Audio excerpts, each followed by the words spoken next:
আমার নাম অর্ণব। আমি স্বতন্ত্র এজিএস পদপ্রার্থী হয়ে নমিনেশন তুলেছিলাম এবং আপনারা অনেকেই জানেন যে আমি ভালো প্রচারণা করেছি, আমার একটা ভালো সমর্থন ছিল। কিন্তু দিন শেষে আসলে যখন দলের চেয়ারপারসন, ভারপ্রাপ্ত চেয়ারপারসন তারেক রহমান যখন আমাকে যখন সরি,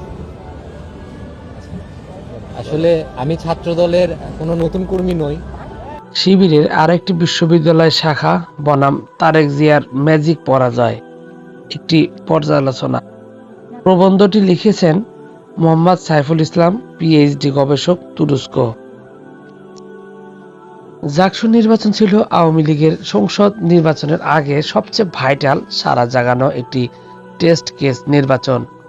বিশেষ করে জনাব তারেক রহমানের জন্য এটি ছিল সরাসরি উপস্থিত হয়ে নিজের হাতে প্ল্যান ও পরিকল্পনা করা এক অঘোষিত অ্যাসাইনমেন্ট।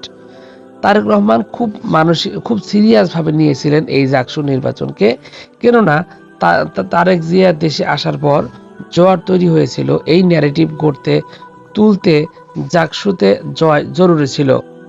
যেহেতু ইতিমধ্যে দেশের বড় 4টি ছাত্র সংসদ নির্বাচনে তারা হেরেছে, তাই তারেক জিয়ার কারিশমায় জাকসু জিতেছে, হাওয়া বদলে গেছে, এই কথা বলার জন্য জয়ের কোনো বিকল্প ছিল না। তাই তিনি প্রথমেই গণ অধিকার পরিষদের নুরুল হক নূরকে দিয়ে ছাত্র অধিকার পরিষদের জবি শাখার সভাপতি নিজেকে প্রার্থী হিসাবে ঘোষণা করান।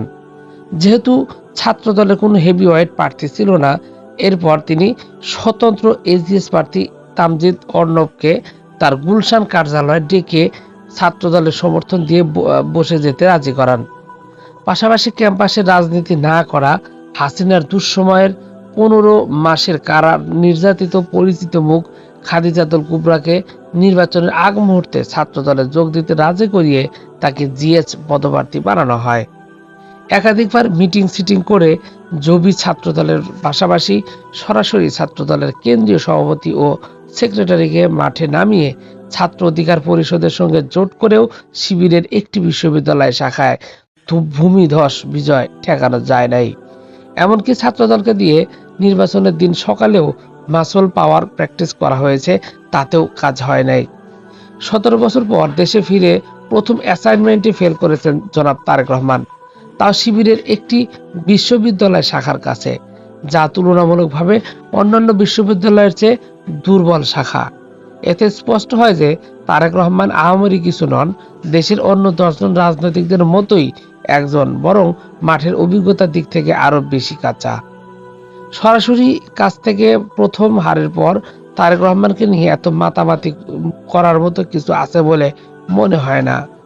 এক নজরে একটা বিষয় স্পষ্ট, জাকসু নির্বাচনে তারেক জিয়া সর্বশক্তি প্রয়োগ করে অন্য প্রার্থীদের বসিয়ে দিয়েও হেরে গেছে। এটা মূলত তারেক জিয়ারই পরাজয়। তারেক জিয়া নিজে ইনভলভ ছিলেন এবং তার ম্যাজিক কাজ করেনি, যা নিয়ে আগে অনেক হাইপ হয়েছিল। জাকসুতে বিজয় জামাত শিবিরের আগামী নির্বাচনে শেষ মুহূর্তে প্রস্তুতির বার্তা দিচ্ছে। 4টি ছাত্র সংসদ নির্বাচনের পর 3 মাস ধরে শিবিরের নির্বাচিত প্যানেল দেখে শিক্ষার্থীরা বুঝেছে কেউ কেউ কথা রাখে। শিবির ক্যাম্পাসগুলো কথা রেখেছে, তারা তাদের ইশতেহার পূরণ করেছে এবং করে যাচ্ছে। তাই জবির শিক্ষার্থীদের জন্য সিদ্ধান্ত নেওয়া কঠিন হয়নি, তারা শিবিরকে চুজ করেছে। কেউ কেউ দাবি করেছে জামাত শিবির দমে গেছে, তাদের আগের মতো রেজাল্ট আসবে না, কিন্তু সেটাই চপেটাঘাত হলো জাকসুর নির্বাচন। জাতীয় নির্বাচনের আগে জামাতের জন্য এটি একটি বুস্টার। ছাত্রদল নিজেদের কোনো ভিপি বা জিএস দিতে পারেনি, ছাত্রদলের একটা ভিপি দেওয়ারও সামর্থ্য হয়নি। ছাত্র অধিকার নেতার ইমেজ নিয়ে ভিপিতে লড়াই করেছে তারেক রহমান, রাকিব, নাসির, আমান।